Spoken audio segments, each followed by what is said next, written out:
नमस्कार, मैं Yashwant sir psychology classes point में आपका स्वागत है।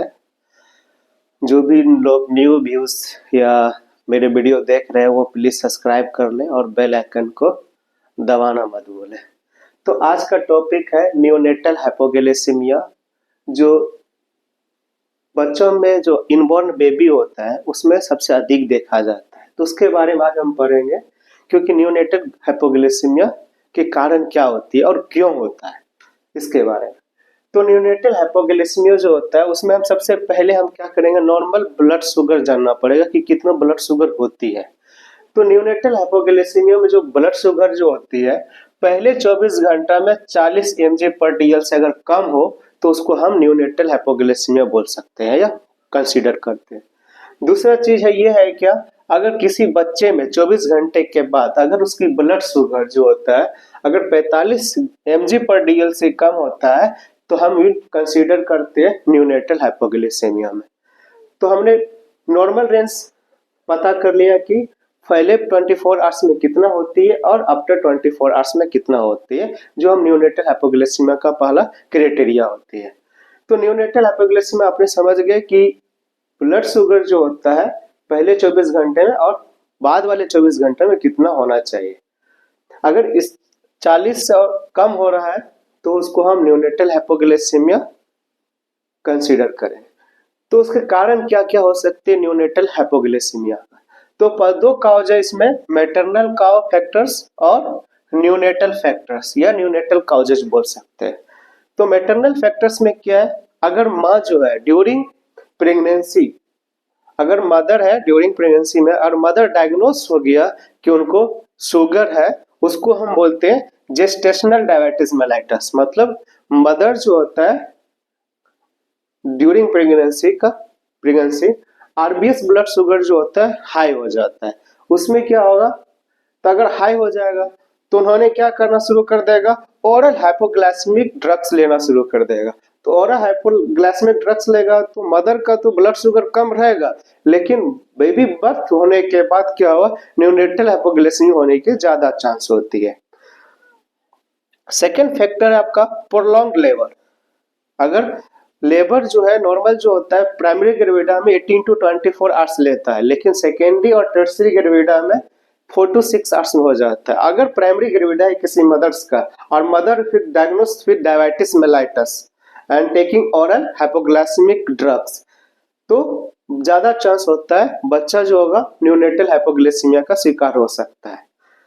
दूसरा है आपका ड्रग्स, बीटा ब्लॉकर्स भी कोई ड्रग्स लेता है जिससे मेटोप्रोलोल हो गया, अगर कोई ऐसा ड्रग्स लेता है तो बच्चे क्या होता है हाइपोग्लाइसेमिया से ग्रसित हो सकता है।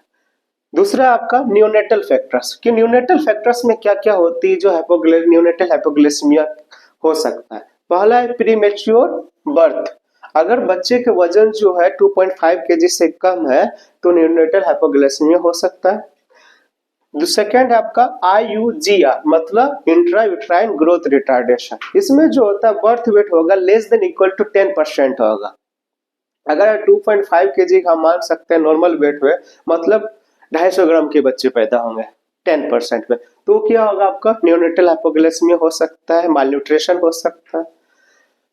नेक्स्ट आपका LGA, मतलब लार्ज ऑफ जेस्टेशनल एज। इसमें जो होगा बर्थ वेट जो होगा ग्रेटर देन इक्वल टू 90% हो जाएगा। तो अगर कोई बच्चा 2.5 kg का नॉर्मल है, उसका जो 90% कितना होगा 4 kg अप्रॉक्स, तो ज्यादा वजन वाला बच्चा होगा तो उसमें भी नियोनेटल हाइपोग्लाइसेमिया हो सकता है। बर्थ एस्फिक्सिया, कोई बच्चा क्या होता है प्रोलॉन्ग लेबर हो रहा है या अम्बिलिकल कॉर्ड जो है गले में फंदे फट गया है, उससे भी सांस लेने में दिक्कत हो रहा है तो उसमें भी नियोनेटल हाइपोग्लाइसेमिया हो सकता है। बेबी विथ सेप्सिस, अगर कोई इन्फेक्शन है बेबी को। बेबी विथ हाइपोथर्मिया, अगर बॉडी टेम्परेचर जो है बिलो देन 32 डिग्री सेल्सियस है तो नियोनेटल हाइपोग्लाइसेमिया का होने का ज्यादा संभावना होती है। नेक्स्ट आपका पॉलीसिथीमिया। पॉलीसिथीमिया हम तभी कर सकते हैं जब हम CBC रिपोर्ट करेंगे बेबी बॉर्न होने के बाद। उसमें क्या होगा, जो आपका SCT हो जाता है, हेमोक्राइटेट लेवल जो होता है वो लेस देन इक्वल टू 62 होगा और HB लेवल जो होता है greater than equal to 22 mg पर DL होगा, ग्राम पर DL होगा। तो उससे हम पता कर सकते हैं कि उसको एक जो न्यूनेटल हाइपोग्लाइसेमिया के एक फैक्टर से पॉलीसिथेमिया भी हो सकता है।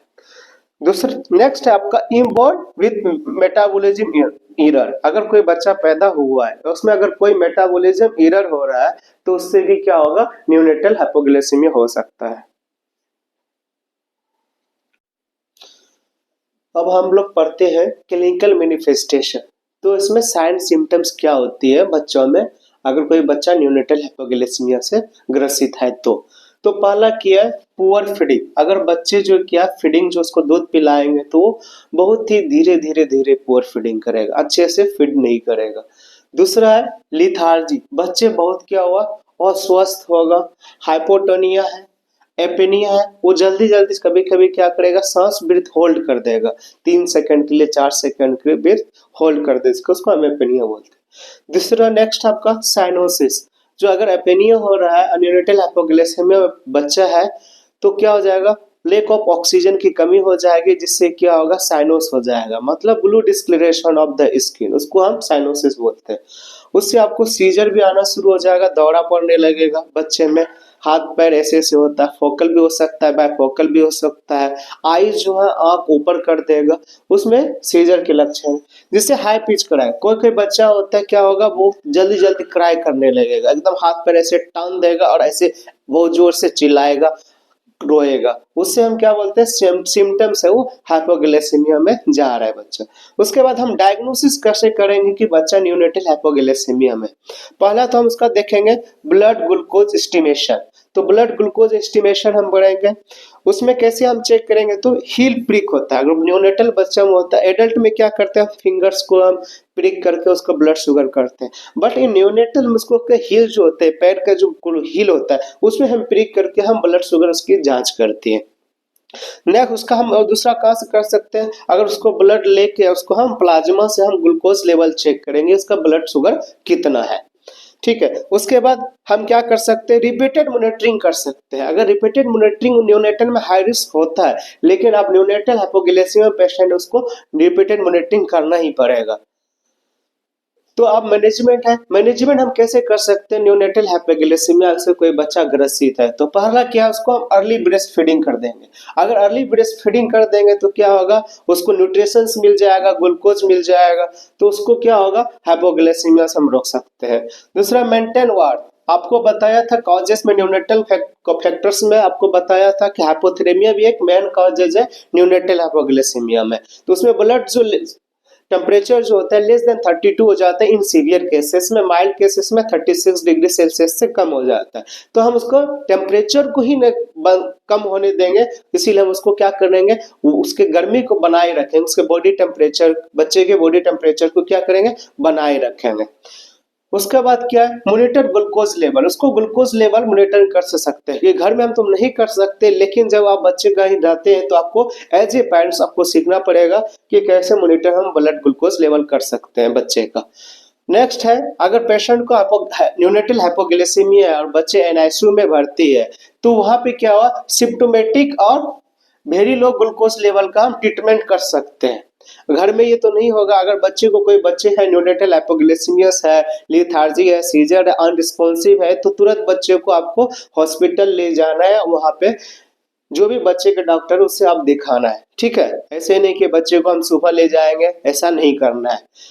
तो अभी आप पढ़ रहे थे सिम्प्टोमेटिक ट्रीटमेंट, अगर बच्चे का जो ब्लड शुगर है पहले 24 घंटा में लेस देन 40 है, तो उसको हम क्या देंगे, आईवी बोलस देंगे, इसका 10% डेक्सट्रोज को 2 ml पर केजी के हिसाब से हम उसको आईवी बोलस दे सकते हैं 10% डेक्सट्रोज का। अगर उसके बाद भी आईवी बोलस देने के बाद भी उसका ब्लड शुगर जो है बार बार कम हो जा रहा है, तो डॉक्टर क्या करेगा, प्रिस्क्राइब क्या करेगा, कंटिन्यूअस इन्फ्यूजन, किसका 10% डेक्सट्रोज को उसको 48 mg पर केजी पर मिनट के हिसाब से क्या करना है, कंटिन्यूअस इन्फ्यूजन देना है 10% डेक्सट्रोज का। और उसके बाद भी सेकेंड आर्ली या हाफ आर्ली 1 आर्ली क्या आरबीएस मॉनिटरिंग करना है। उसके बाद जो होगा ट्रीट अंडरलाइंग कॉजेज, अगर क्या क्या ट्रीट कॉजेज है और क्या क्या कारण हो सकता है जो उसको हम ट्रीट करेंगे। उसके बाद है प्रिवेंशन, आपको पता है प्रिवेंशन, क्योर और प्रिवेंशन दोनों सेम ही होता है। तो उसमें हम क्या करेंगे, पहला अर्ली एंड फ्रीक्वेंट फीडिंग, बच्चा जो है पहले और बार बार पिलाएंगे। अगर किसी को हाइपोग्लाइसेमिया हो रहा है, न्यूनेटल हाइपोग्लाइसेमिया हो रहा है, तो उसको हम बार बार क्या कर लेंगे, अर्ली और फ्रीक्वेंट फीडिंग करेंगे। जैसे 1 घंटे पे फीडिंग करना है, 2 घंटे पे फीडिंग करना है, कभी आधे घंटे फीडिंग करना है, फ्रीक्वेंटली करते रहना है। उसके बाद अब क्या करना है, थर्मल केयर करना है, बॉडी टेम्परेचर को मेंटेन बना के रखना है। उसके बाद जब मदर प्रेग्नेंट होती है, उसको हम क्या करना, अच्छे अच्छे खाना दे रहे हैं, गुड एंटीनेटल केयर करेंगे, तो हम चांस ही नहीं होने देंगे कि न्यूनेटल हाइपोग्लाइसेमिया बच्चा पैदा हो सकता है। उसके बाद न्यूनेटल हाइपोग्लाइसेमिया कोई बच्चा पैदा हो गया तो उसमें क्या क्या कॉम्प्लिकेशन हो सकती है, उसके बारे में आज हम जानते हैं।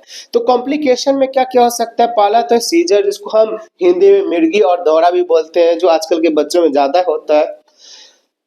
दूसरा आपको ब्रेन डैमेज हो जाएगा, ब्रेन में जो बहुत सारे मसल्स, वो क्या बोलते हैं, नर्व्स होती है, वो कोई डैमेज हो जाएंगे तो क्या होगा, आपका डेवलपमेंटल डिले हो जाएगा। बच्चा जितना भी, अगर 9 महीने में अगर चलना बुलना होता है, 12 महीना में चलना चलना शुरू कर देता है, 6 महीना में बैठना करता है, तो बच्चा क्या होगा, साल भर में बैठना ही शुरू करेगा, 2 साल में चलना शुरू करेगा, उसको हम बोलते हैं developmental delay.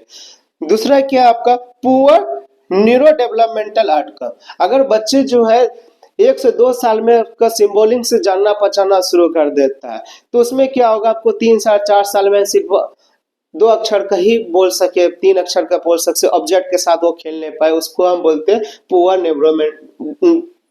Neuro developmental outcome. Thank you.